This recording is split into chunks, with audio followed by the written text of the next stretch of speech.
Hey everyone. Well, this is the first time I've had to do something like this. I hope everybody's doing okay. I know it's been a pretty bizarre time, but we'll make the most of it. So, for this particular lesson, this will go with the first two documents, surveying the text and getting the gist.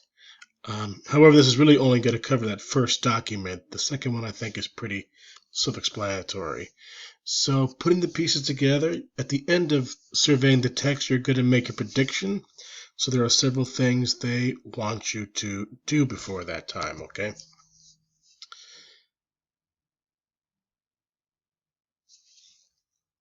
So,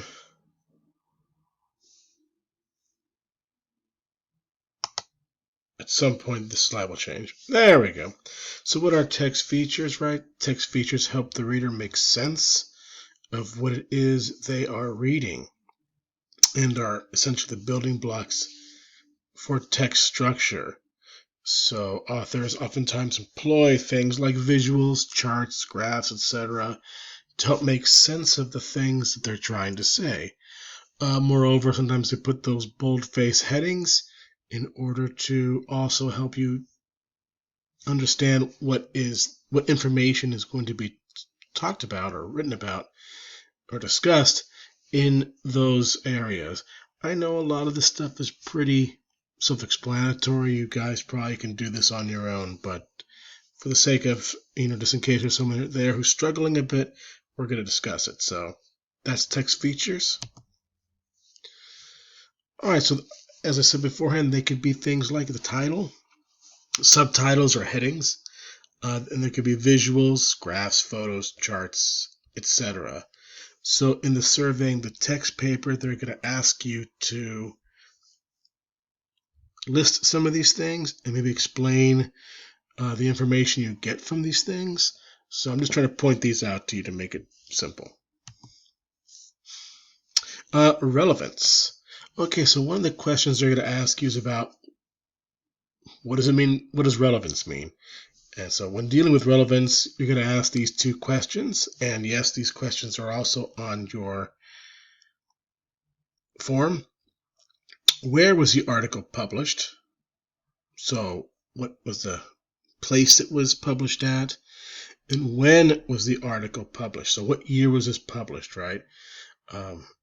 In the future, when you do research, I mean, granted, sometimes you are going to read people who wrote things a very long time ago.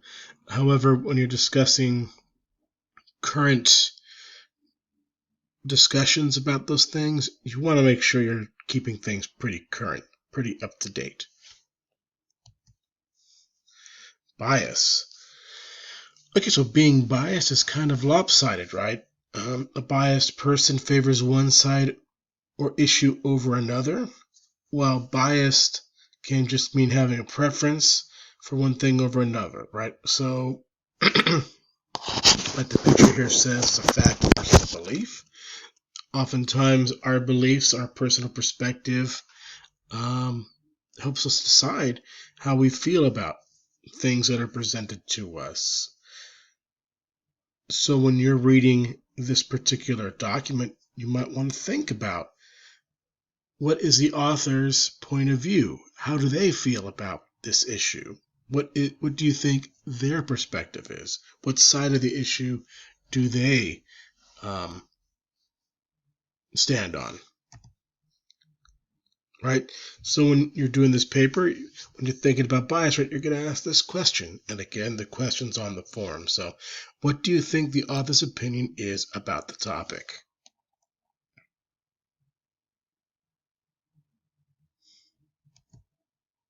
Credibility.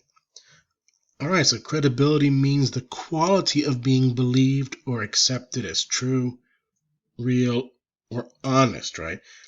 The irony is you're reading a paper at this point about fake news versus real news. What makes real news real news? Or what makes fake news fake news? These are things that we're going to have to learn to navigate, learn to understand, because in our world today, right, we have so much access to information, whether it be on YouTube, Reddit, news organizations, blogs, etc. There's so much information out there. So learning how to distinguish between credible sources, people we should or can believe, versus uncredible sources, those that maybe have too much of a bias or are distorting the facts in order to persuade people for their point of view, right? So credibility has a lot to do with honesty. Look, we all have biases. We all have our own personal preferences and beliefs. That's all good. That's wonderful. However, we must always be open to more honest ways of approaching things, and also realizing that when we're looking at sources, we want our sources, the things that support us, to be credible. So things like asking questions such as, who is the author? What do you know about the author's expertise on the topic? Right? There are things that I'm very well aware of and things that I'm not. As you have probably figured out, math has never been my strong suit. So teaching you about math would be uncredible, right? Because I have a very poor expertise in that topic. Speaking of expertise, right? Expertise just simply means a skill or knowledge in a particular field, right? So I teach English. My expertise is in literary analysis, grammar, etc., right? If someone's in science, then their expertise would be in that. Some people, it just depends. Are they an architect? Are they a designer? Yada, yada, yada. You get the point. Okay, so keep that in mind as you are asking these questions, right? What is the author's expertise? What is their skill in the topic being discussed?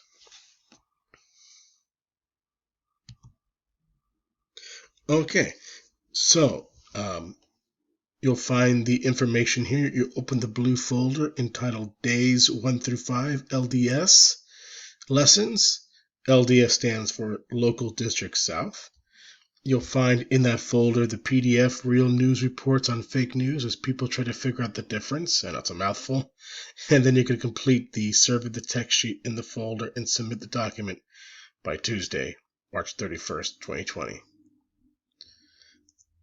If there's any changes to this, I will let you know in the update section of Schoology. You all have a wonderful, wonderful day. Good luck with all this. Talk to you later. Bye.